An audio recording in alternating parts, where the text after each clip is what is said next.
Wanted to take a quick second to talk about the state of the allReady uh, mobile app, not the web app, but the Cordova Ionic mobile application. This is the current version that's in master right now. If I look at it in a mobile view, you can kind of see that um, what's there. You see it lists by starts out by listing all the events. Um, if you click the hamburger menu, you can see there's kind of four choices: the login, the events page, which is what we were looking at, a check-in page, and it enters hours page. If I click one of the events, it will take me to a little bit more detailed view of the event. Not a lot of information.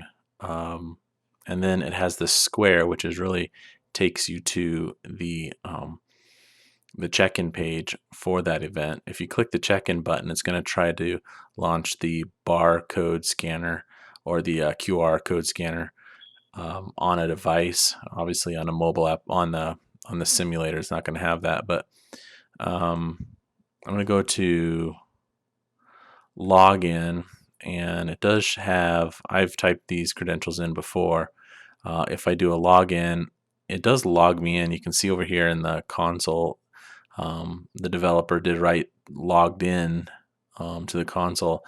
I do know if you go back to the login page and you type in a bad set of credentials, it still says logged in. So I think that's something that's currently out there in master as well, on the master branch as well. I'm gonna go ahead and log in. The check-in page is, we saw this before when we were on the event, and you click that square that was up in the right hand corner of the event, and you click check-in. It'll bring up your QR code scanner on the device. Now on the web, it's going to say, hey, I don't know what a barcode scanner is, but I'm going to go back and show you enter hours, which is just has a start button on it, and it seems like acts more like a stopwatch. I'm not for sure if it's persisting any time anywhere, anything more than on the screen, meaning if I close this down and start it back up again, I imagine these will not stay there. And it really doesn't tell me what I'm recording hours to. So, but that's the gist of where the application is right now. We got the four sections: login, which does some amount of logging in. The events page, let me just refresh. The events page that shows all the events. I'm going to scroll down a little bit as the text somehow, for some reason, gets bigger, or there's a lot more text that seems to hide some of the other information down below, or does something like this a little bit. If you click on one of them, you do get, like I said, some detail. And I think this email link might work. It is an href to something. Actually, it's blank. It's a mail to tag that's not mailing out to anything. So I think that's the state, unless I'm missing something. I believe that is the state of the mobile application as it is right now. The way it's getting the events and how it's doing the login is using the events API controller that's in the web application. So it's actually communicating back to the web app, and using the events API to pull this data back, as well as the login. There's a me login controller, and on the web project that this login page communicates with, it's the thing that calls. In fact, I think if I look at most of the source for the backend is in this backend service.js file, and you can see where they're getting a list of events by just doing it. This is just doing HTTP GET on it. I'm looking for the login. Here's the login, and it's using this API. Me login is based off of the URL of the allReady website, the mobile or the allReady website, not the mobile application. And they're not really doing a lot with on what to do anything after a person logs in, meaning there's nothing on the application that changes as a result of me being logged in. If I do log in, I get the logged in the console, but I also still have the same options I've always had. But I just wanted to point out that that's the current state of the application as it is right now. The other part of this I wanted to describe was how the source code is currently laid out. It is using a version of Ionic that is version 1.3.1. Again, Ionic sits on top of Cordova and acts as a UI framework to try to give native looking components, UI components to the devices for Android or iOS. 1.3.1 is fairly dated version of Ionic. They're at 3.5 now, and as in terms of JavaScript frameworks go, there's light years behind. The changes that came with Ionic 2 and Ionic 3 has really moved into the Angular 2 space. So a lot of what is now in Ionic is based off of Angular 2 as well as TypeScript.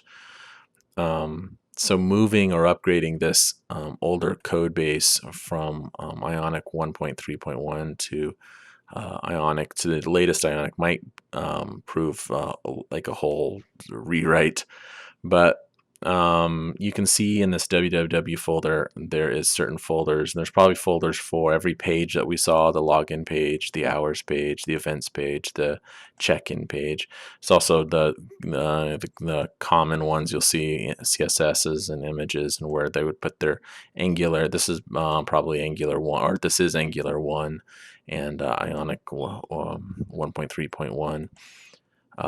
The side menu is in here, and this is all JavaScript, which is just fine. I think it's good separating out these components. Angular 2 and Ionic would look an awful lot like this folder structure. It wouldn't be in the www folder; it'd be in the source folder. But very component-based design or component-based development. Bower and is used as the package manager. And I think they're doing some things with npm in here to get gulp and some of these other scripts to help out. I think this is just to move files from the node modules directory. These are tools that you can use, gulp and grunt and things, to use to move files that you need from your node modules or your Bower directory to inside of your main web application. They probably have a gulp file. Yeah, so all of this looks like code that was just used to move files from certain directories to other directories. So when you download a package, you end up downloading the entire package, and then you're just moving certain files from that package into your www folder. I'm certain that's what this gulp file is doing. It is also obviously using Taco tools for Apache Cordova. I don't think that has to change. It just makes it easier to build an Ionic or Cordova application inside of Visual Studio. If we were to upgrade this to Ionic 3, there's a whole different paradigm shift. So I think the challenge might not be writing the application, but getting the application to run cleanly in Visual Studio, and just wiring up all of the Ionic services might be a little bit of a challenge. But I think it's probably due to rewrite this or modernize it up to a newer Ionic standard and a newer design. So I started working on converting or upgrading the mobile application, and I started using issue branch 2031. It corresponds with the GitHub issue 2031 in the allReady repo. So if I run this, and I haven't nearly even gotten this to a place where I think it's to where I can check in any code or anything, but I just want to show the path that I'm on. I'm just going to turn on developer tools. Oops. This is the events page. Obviously, it looks a little, I think, a little cleaner. And again, anything's up, nothing's set in stone here, but The header up at the top, you can kind of see it disappears as you scroll down. You've seen that probably on a lot of other applications just to gain a little bit more real estate. I left some of the choices here on the side menu, login and events, what we saw from the previous version. I thought it would be interesting to be able to show volunteers their tasks. And then I left check-in and hours in there. And then the settings, maybe the only thing that could be in there right now is in the settings page could be like a logout button or something. But regardless, this is, as you can see, a little bit more modern. Not as still as clean or as sharp as I'd like, but um, if you click on Learn More, you get taken to the same page where you get a little bit more of that same description that we saw previously. I think it's a little cleaner here. I pulled in the tasks that were the tasks that could be assigned for that certain event to the page, but I didn't entirely see a good or clean way to sign up a user for an event, especially because when somebody logs in, the only thing the API is actually returning on a login is true or false. So I don't get really any user information to tie a user back to a task. So what I did for the time being is just when they click the sign me up button, that it takes them to the mobile version of the web application. So this is the actual web application, not part of the Cordova app anymore. But this is just a link in the app that launched the web page inside of the app. So this is the web site, not the mobile application anymore. The mobile application is hosting the website in a web view, but this isn't any code that was taken from that's running on the Cordova application. So a user could still come in here and choose to volunteer for a task, and they would get what they would normally would get if they were logged into the web application. I'm going to refresh here, or let me see if I go back. I didn't do anything with these other pages just yet. In fact, if I click on one, you kind of got this scratch page that would have to be designed, developed. Volunteer does the same thing. It takes them the same page at a time, but these are real task names from the service or from the web application. From the controllers, the web controllers that I'm calling them from on the web application. I didn't implement check-in or hours or settings or anything, but I think this is just maybe a start. The hard work is and was taking out all of the existing JavaScript and Ionic and replacing it with the new component-based Angular Ionic structure. So the events page, let me see here, pages, events page, it has its own component. This is like just very typical Angular 2 application. And in it I have probably not the cleanest code just yet, but I think it's a good start. I've made pages and models and a lot that I could glean out of the existing application to try to facilitate putting the same features and functionality was in the old version of it in this new version. You can do things. I think pipes are probably part of Angular or Ionic. I'm not sure which anymore. Components, like there's a certain, a task can just have what its task is going to look like, and then if you want to reference that I think I have this in a page, event details, then I can just use that component down here and say, give me just the task and bind the task with the tasks.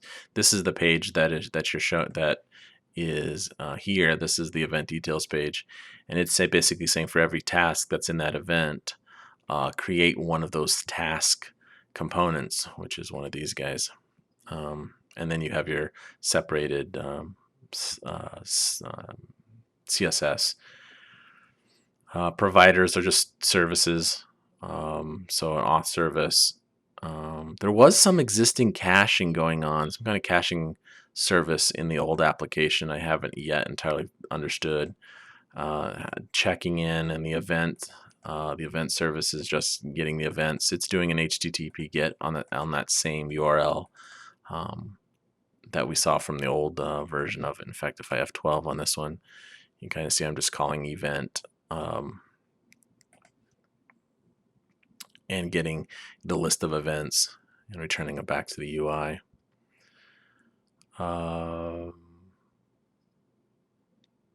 This could be opened up in any other IDE. I believe we could cleanly open this up in another IDE. So for Ionic and Cordova developers that aren't familiar or don't want to develop inside of Visual Studio, I know for a fact I did most of the coding actually in Visual Studio Code, and just try to get it to open up in Visual Studio in the Community Edition. But that's where I'm plan on taking this, and unless somebody stops me and says no, I'm going the wrong way. But this is for issue number 2031.